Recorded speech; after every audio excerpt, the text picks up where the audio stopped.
News Channel 3 starts off with breaking news right now.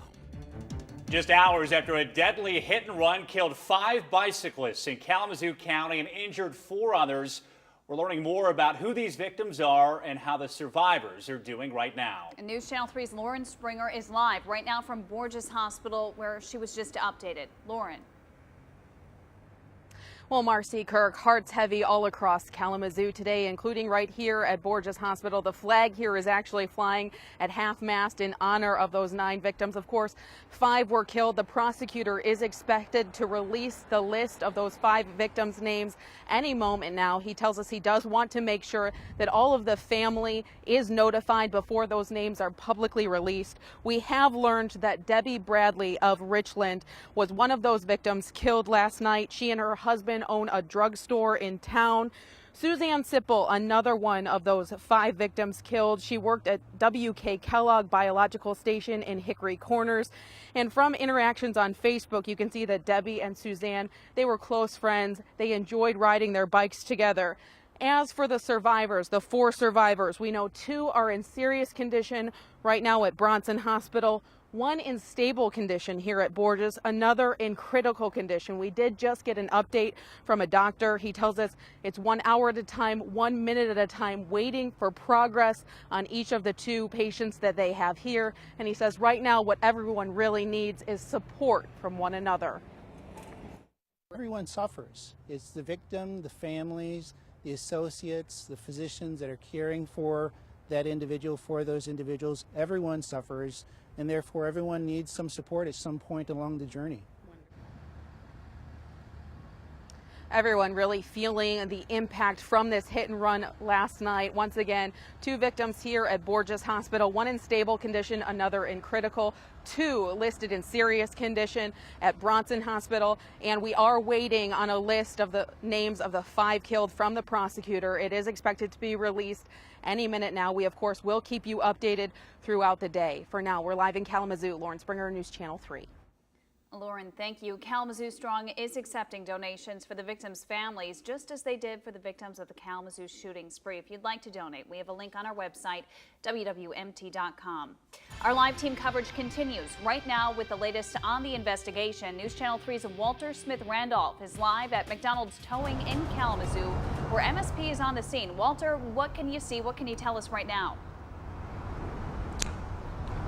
Marcy, right now behind this gate right here is that mangled blue pickup truck, as well as some of the bicycles. We are told the Michigan State Police Crime Lab is back there processing the scene, going through all of the evidence, and we're told that they will be here all day making sure they go through all of that evidence that was collected at the scene of that crash last night. Now, as for that suspect, he's behind bars at the Kalamazoo County Jail this noon. We are told he's a 50-year-old man from West Michigan. However, police are not releasing his name just yet. I spoke with the prosecutor this morning.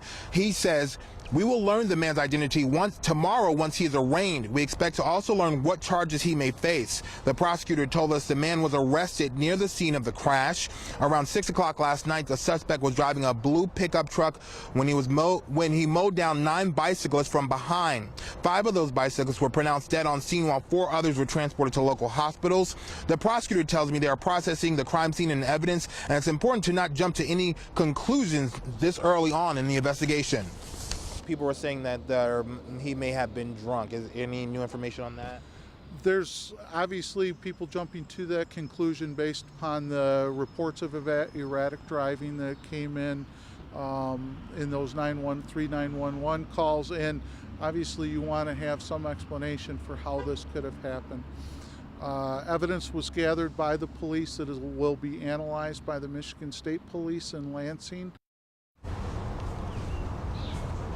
And that is what the Michigan State Police are doing right now. They are behind this gate here at McDonald's Towing in Comstock. There is that blue pickup truck. It's a mangled blue pickup truck, as well as some of the bicycles that the cyclists were riding on when that crash happened last night. Again, the suspect is behind bars at the Kalamazoo County Jail this noon. We are told he's a 50-year-old man from West Michigan, and that we will learn about possible charges and his identity when he's arraigned tomorrow. For now, we're live in Comstock. Walter Smith-Randolph, News Channel 3.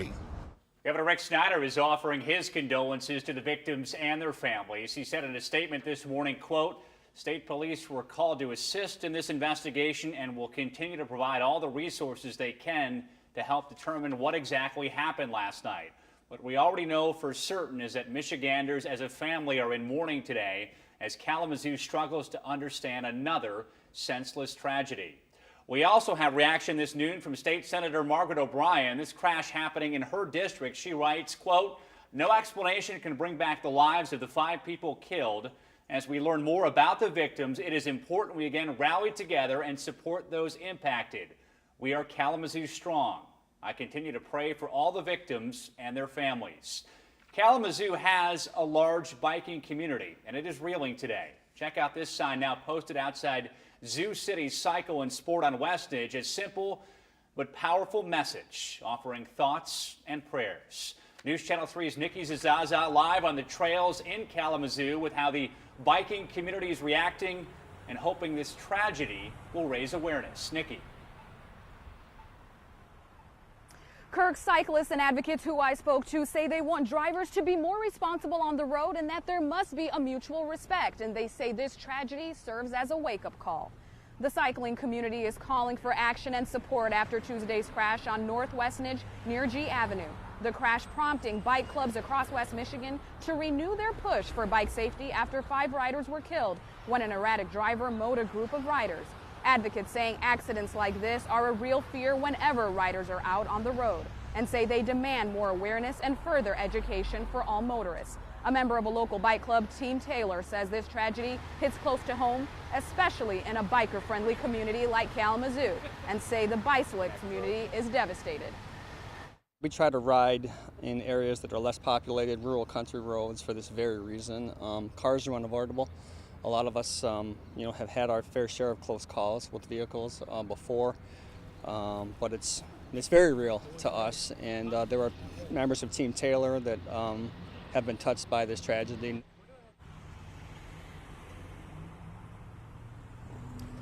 And Kevin says although they are grieving, they're hoping this will highlight the importance of biking safety. For now, we're live in Kalamazoo. Nikki Zizaza, News Channel 3. Nikki, thank you. And a rite of silence is scheduled tonight. Organizers say they want to make a statement about safety and cycling awareness. Organizers plan to leave Arcadia Brewing Company in Kalamazoo tonight at 6 o'clock.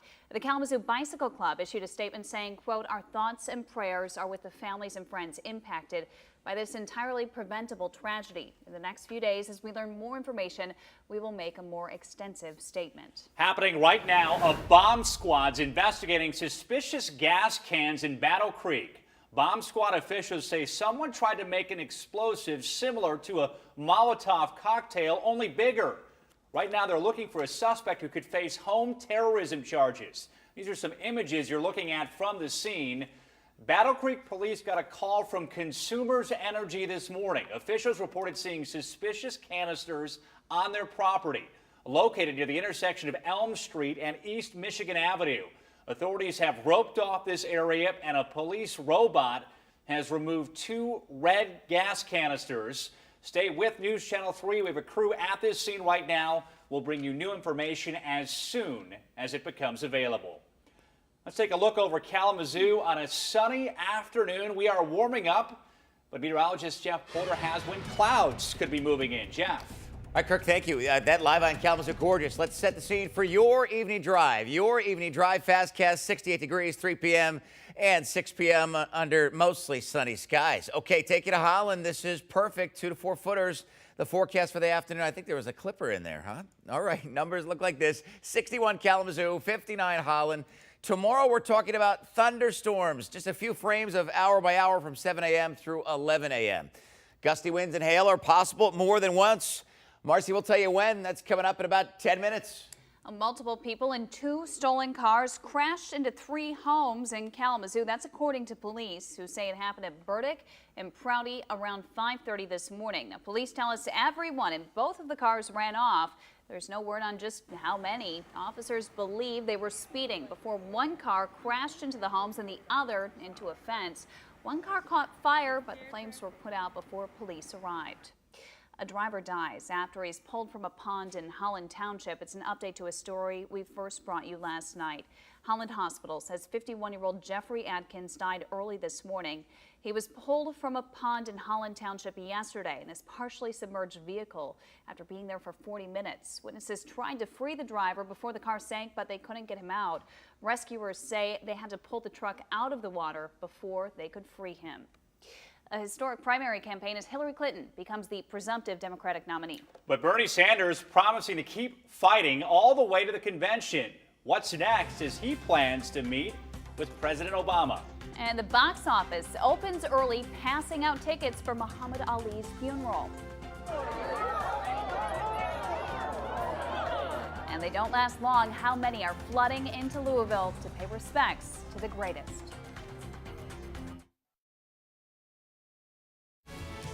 Hillary Clinton makes history while Bernie Sanders considers his options. As Craig Boswell reports, Donald Trump is trying to stay on message as Trump University goes to court. Hillary Clinton picked up wins in 4 of the 6 states that voted Tuesday and broke barriers in the process. First time in our nation's history that a woman will be a major party's nominee for president of the United States. In an emotional speech, she remembered her mother, Dorothy Rodham, who was born the day the 19th Amendment was ratified, giving women the right to vote. She then turned her sights to Donald Trump. When he says, "Let's make America great again," that is code for let's take America backwards. Bernie Sanders roused his supporters with promises to fight on. We take our fight for social, economic, racial, and environmental justice to Philadelphia, Pennsylvania. But Sanders is flying home to Vermont today, where he says he'll assess the situation. He has a meeting with President Obama at the White House tomorrow to talk about how to advance the agenda he's pushed throughout the campaign. Hello. Donald Trump delivered a more subdued primary night speech, complete with a teleprompter. I will never, ever let you down. Trump is still taking heat for questioning a federal judge's ability to preside over a lawsuit against Trump University because of the judge's Mexican heritage, something even House Speaker Paul Ryan denounced as racist. Craig Boswell, CBS News, the White House.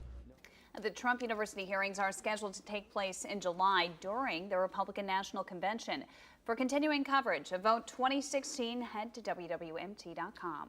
All the tickets are now given away for Muhammad Ali's funeral, and it happened 2 hours early.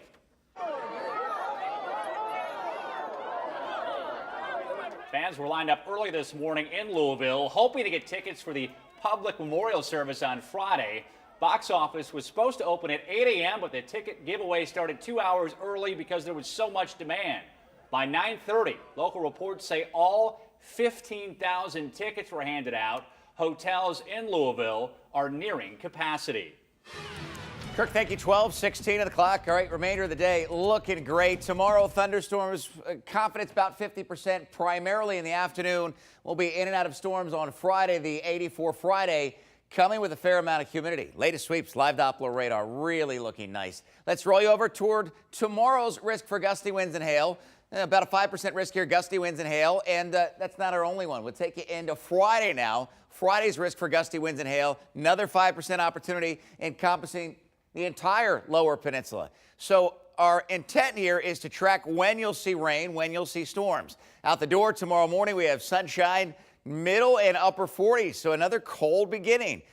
The chance for a shower at the lakeshore as soon as 11 a.m. Storms are close to Kalamazoo at 2 p.m., but primarily on our southwest doorstep. Little in the way of action at 5 p.m. Temperatures only upper 60s. A lot of clouds tomorrow. We're forecasting again mid-70s, so there are some discrepancies here. Line of storms setting up western Cass County right through Berrien County across Lake Michigan. Thursday night, early Friday, that was midnight. Friday morning out the door, we have still some storms close to us. Cass County, adjacent St. Joe County. Better chance for the action to show up Friday afternoon. 83s, Battle Creek and Kalamazoo. This is Friday at 5 p.m. Long Lake, Berry County, just some cotton candy-like cumulus. So we look north, looking pretty good. We go to your headlines. Best chance for storms for your Thursday in the afternoon. There is a small opportunity for gusty winds and hail. We'll keep our eyes on that alongside mid-70s. Friday appears to be a stormy day, sort of dodging storms throughout the day. That gusty wind, hail threat covering all of West Michigan. Saturday also stormy now. We thought it was going to be mostly a morning thing. The lunchtime weather model runs suggesting we're going to sort of be in and out of the storms throughout the day. Large hail would be possible in any Saturday storms.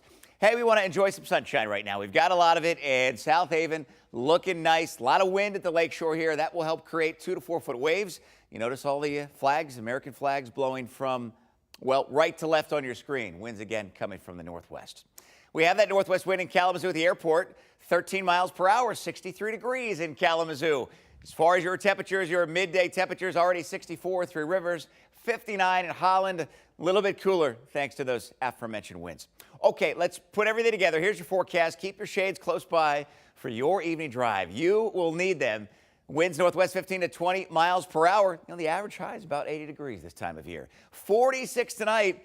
The average low is 56. Clear skies for the bulk of the night. Clouds increasing by the time you wake up tomorrow morning.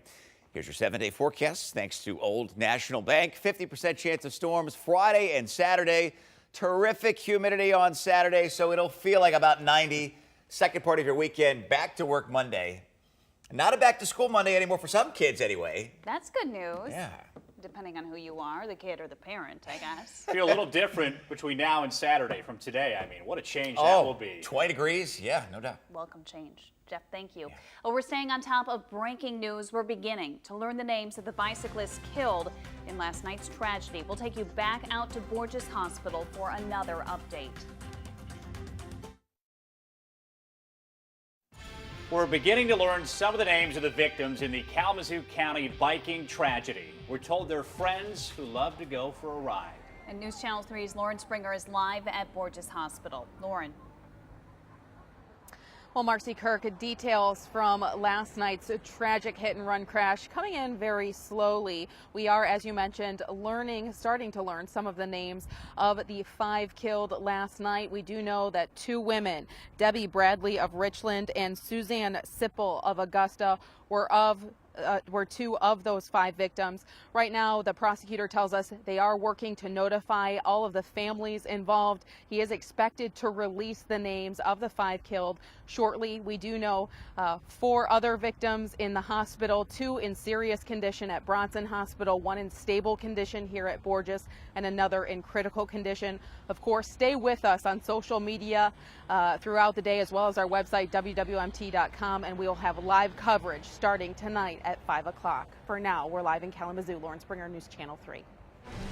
And we are following another big story this afternoon. Police are searching for a person who faces possible home terrorism charges after police say they tried to set off 2 gas canisters in Battle Creek. News Channel 3's Brittany Gray has been at the scene. She joins us live by phone. Brittany, what's the latest? Yeah, Marcy, they just cleared the scene about 20 minutes ago. It was around 9:30 this morning that Consumers Energy employees on the scene, they saw a suspicious items. They were gas cans and a bag of unknown material on the property. Those items were found directly underneath some heavy electrical equipment that runs power for the city of Battle Creek. So they made the decision to call 911. The bomb squad was brought in. A robot was first sent in to check out those suspicious items, and then a technician followed. What they discovered was an incendiary device, something similar to a Molotov cocktail, but these are gas cans we're talking about, so it was much bigger. There was plenty of flammable liquid inside those gas cans. I'm told they were packed full of gasoline. The bomb squad techs tell me the suspects used a homemade initiator to try to ignite those gas cans. I'm told they tried at least 5 times. So they cleared, as I said, around noon. They will be sending those items to a lab to try to extract fingerprints to try to track down exactly who did this. Those suspects, as you mentioned, could be facing some sort of terrorism charges. Of course, you can look for the story tonight on News Channel 3. Marcy, Kirk. Brittany, thank you. One final check of your weather coming up next. You're watching News Channel 3 live at noon.